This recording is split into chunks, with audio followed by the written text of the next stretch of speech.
Bonjour et bienvenue dans Face à la Lyonne, l'interview à la lyonnaise qui réveille et bouscule Lyon. Je suis Alexandra Caracezeli, fondatrice de l'équipe des Lyonnes, et chaque semaine, je reçois tous ceux qui ont une idée innovante, insolite ou originale pour faire avancer la ville ou la qualité de vie à Lyon.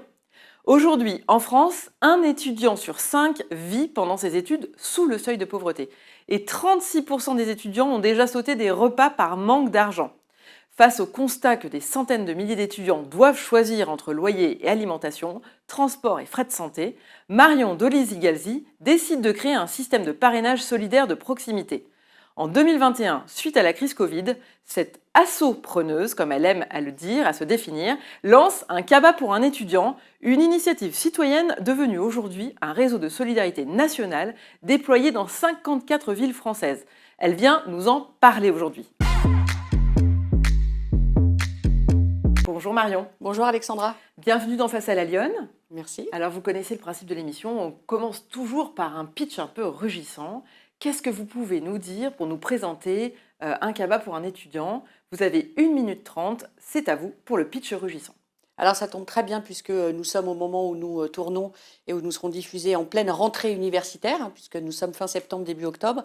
Donc c'est vraiment à ce moment-là que j'ai le plus envie de rugir. Vous avez déjà donné les chiffres, je ne vais pas en reparler. Et en effet, début 2021, plutôt au bout d'un an de Covid, je me suis rendu compte, on a tous découvert les étudiants qui faisaient la queue dans les distributions alimentaires. Et un jour, dans un supermarché, j'ai vu une jeune fille qui calculait ses courses sur son smartphone et qui reposait son paquet de sucre. En sortant du supermarché, j'ai regretté de ne pas l'avoir aidée, d'être allée peut-être lui proposer de lui offrir son petit panier de courses et puis d'aller discuter avec elle, parce que souvenez-vous, ils étaient tous enfermés. Et puis, ceux qui me connaissent bien disent que je suis une femme qui met beaucoup en lien.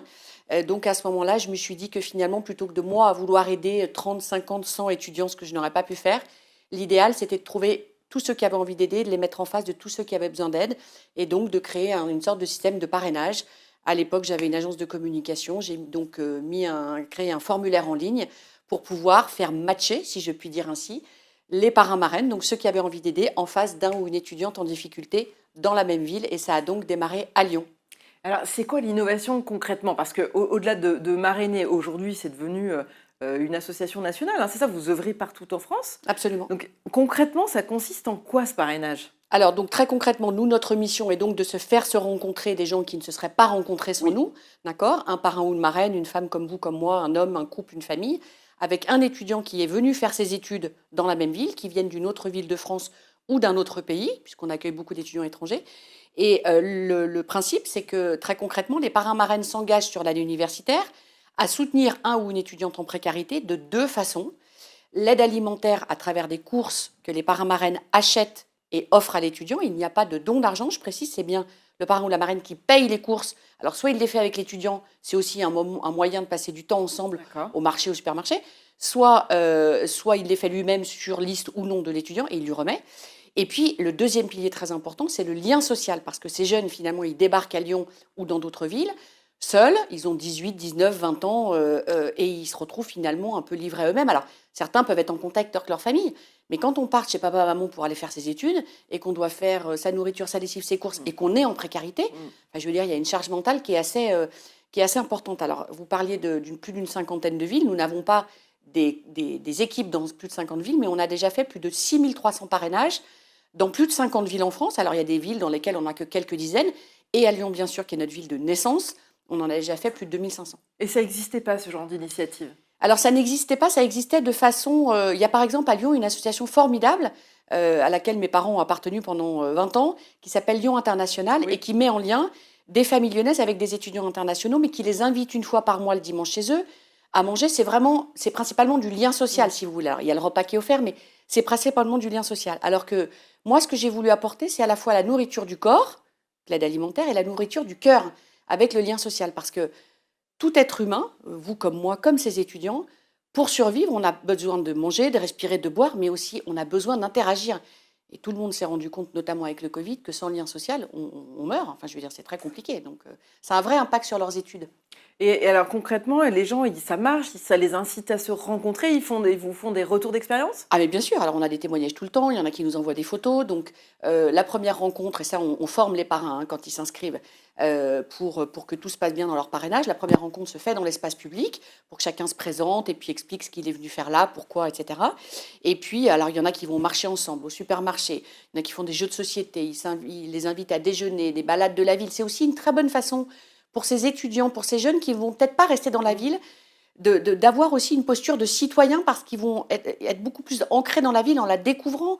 Peut-être aller se balader autour de Lyon, découvrir les monuments.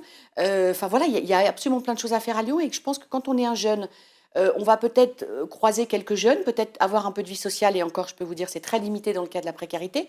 Mais surtout, on ne va pas forcément oser aller découvrir la ville seule. Alors que quand on a une famille qui va nous pousser un peu, nous emmener, nous prendre par la main pour le faire, c'est vraiment un game changer et dans le moral des étudiants pour tenir le coup, c'est très important. Il y a un engagement minimum, maximum dans ce qu'on fait parce que qui est-ce qui fixe finalement les règles du jeu? Alors, nous n'imposons pas de régularité et de montant, notamment de régularité des courses ou de rencontres et de montant des courses. Néanmoins, je pense que les spectateurs sont pas sots. Ils sauront imaginer par eux-mêmes que s'il n'y a pas un minimum de régularité, ça ne va rien changer dans la vie de l'étudiant.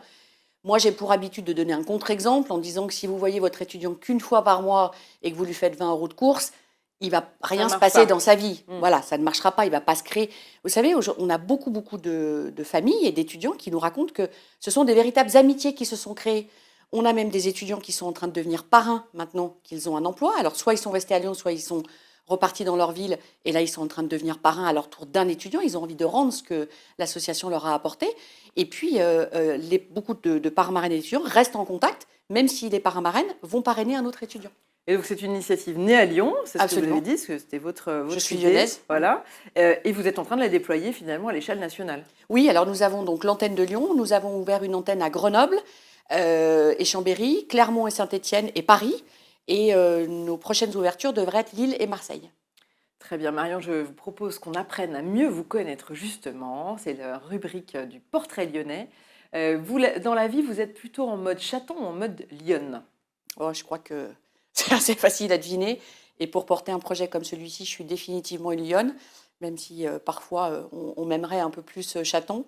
Effectivement, je suis plutôt une femme de conviction et de combat. J'aime convaincre, j'aime créer des projets et puis embarquer des gens avec moi. Alors même si en vieillissant, j'ai 53 ans, je me rends compte que j'aime aussi devenir un peu chaton de temps en temps. Ça m'apaise et ça m'offre un peu de calme et de sérénité. Et quel est votre parcours de fenote en quelques mots?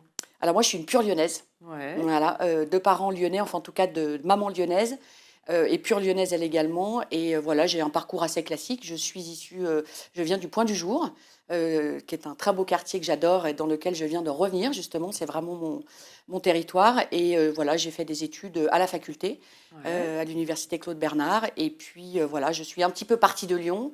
À l'étranger notamment et à Paris, mais je suis très vite revenue dans la capitale des Gaules, qui est vraiment mon territoire de cœur. Et là, vous avez du coup ouvert une agence de communication, vous avez dit. Ah voilà, j'avais ouvert une agence de communication. Oui, j'ai fait toute ma carrière dans la communication et le marketing. Et puis à un moment donné, il a fallu que je choisisse entre les deux. Mais évidemment, cette expérience d'entrepreneuse, pour ça vous parliez d'assopreneuse tout à l'heure, cette expérience d'entrepreneuriat, et notamment dans la communication, ont forcément été des leviers pour créer et faire grandir un cabas pour un étudiant. Et quelle lyonnaise êtes-vous justement? Qu'est-ce que vous aimez faire dans cette belle ville de Lyon? Alors j'ai été très citadine, beaucoup. J'ai adoré être dans la ville. Et puis en mûrissant, ce que j'apprécie de plus en plus, ce sont les extérieurs. Donc évidemment la verdure, qui est un territoire que j'utilise beaucoup parce que j'aime énormément marcher et randonner. Et puis l'eau qui est vraiment mon élément. Donc c'est ce que j'aime aussi beaucoup dans la ville. Très bien, maintenant je vous propose de passer à la rubrique mâchon ou praline. Praline, c'est le truc qui cartonne en ce moment à Lyon et qu'il ne faut absolument pas rater. Au mâchon, c'est le truc qui pique. Vous avez envie de partager quoi avec nos spectateurs cette semaine? Alors plutôt quelque chose de positif. Alors évidemment, ça va sembler un peu autocentré, mais ce qui cartonne en ce moment et qui a besoin de cartonner, c'est un cabas pour un étudiant. Nous sommes en pleine rentrée universitaire. Nous espérons que les téléspectateurs vont absolument vouloir s'engager dans ce mouvement et s'inscrire comme parrain ou comme marraine, ou s'ils ne le font pas, en tout cas en parler autour d'eux pour que peut-être dans leur écosystème, les entreprises, les collègues, les copains et la famille s'inscrivent, eux, comme parrain-marraine. Donc oui, Et oui, puis- c'est le truc qui cartonne et qui doit cartonner encore plus, Encore parce qu'on plus. est vraiment en manque. Et peut-être glisser quelques pralines dans les paniers des étudiants. Pourquoi pas. Petite douceur. Et quel est votre coup de griffe cette semaine? C'est-à-dire, quel est le truc qui vous agace prodigieusement, je vais y arriver? Qu'est-ce qui, selon vous, pourrait être modifié, transformé, amélioré dans la ville, dans l'écosystème lyonnais? Alors, il y a l'écosystème lyonnais, mais pas que. Je vais quand même l'élargir un peu au national parce que je reste quand même sur mon sujet. Sur l'enseignement supérieur, il y a énormément de choses à faire parce que cette précarité étudiante, il y a une partie qui peut être effectivement soutenue par des actions comme les nôtres, mais je pense que nationalement et notamment au niveau de l'État, il y a quand même une réorganisation. Il faut repenser le système de l'enseignement supérieur. Aujourd'hui, on crée en partie un peu cette précarité dans la mesure où un étudiant sur 3 est obligé de changer de ville pour aller faire ses études. Évidemment, ça les plonge immédiatement dans un quotidien qui est angoissant, ça augmente parce qu'il faut trouver un logement. Bien sûr. On ne va pas reparler de la crise immobilière Oui, et de oui. l'augmentation des loyers dans toutes les villes, évidemment. Alors évidemment, le loyer n'est pas le même à Saint-Étienne qu'à Paris, mais néanmoins. Donc aujourd'hui, il faut repenser l'enseignement et l'accès à cet enseignement. Alors on pousse les jeunes à faire des études et évidemment, l'éducation est l'un des éléments essentiels de notre société, c'est évident. Néanmoins, on ne peut pas les plonger, parce que quand ils vont sortir de ces études avec des prêts étudiants, ben, il va falloir qu'ils les remboursent. Je veux dire, on ne peut pas créer cette précarité sur le long terme, donc ça, il faut le repenser. Donc c'est quelque chose qui concerne Lyon, parce qu'il y a quand même 180 000 étudiants, mais qui ne se règle pas finalement au niveau de Lyon. Et puis la deuxième chose, c'est que j'aimerais qu'on apporte beaucoup plus de professionnalisation à l'enseignement supérieur public. Ça commence à arriver, on commence à voir de l'alternance à l'université. Je crois qu'il faut en apporter encore plus parce que les organisations, que ce soit les entreprises ou les associations, on a beaucoup de choses à apprendre à ces jeunes et on peut être très complémentaire avec l'enseignement théorique de l'université notamment. Marion, je résume un peu la situation. Donc, je comprends qu'il y a quand même un gros dossier sur la précarité étudiante en France. Il y a beaucoup de choses à faire. Si on veut avoir plus d'informations sur votre initiative et si on souhaite devenir marin ou parrain ou marraine de votre Association, je vais y arriver. Rappelez-nous le site internet, c'est donc un cabas pour un étudiant, tout simplement. Tout est très bien expliqué. .com, .fr. Un cabas pour un étudiant.fr. Et voilà, il y a un formulaire pour s'inscrire. Tout est très bien expliqué. Et évidemment, que ce soit les étudiants ou les parrains marraines, chacun est accompagné avant d'entrer en parrainage. Voilà, tout est expliqué sur le site. On vous revoit quand la prochaine fois, Marion? À quelle occasion? Eh ben, on me revoit à toutes les occasions possibles pour être le porte-drapeau de cette cause, évidemment, et notamment à travers les médias, puisque grâce à vous, on arrive à trouver plus de parrains marraines. Donc merci beaucoup pour votre action. J'imagine, je suis certaine que les Lyonnaises et les Lyonnais seront au rendez-vous. Merci beaucoup, c'est la fin de cette émission. Merci de l'avoir suivie. On se retrouve la semaine prochaine pour un nouvel invité dans Face à la Lyonne.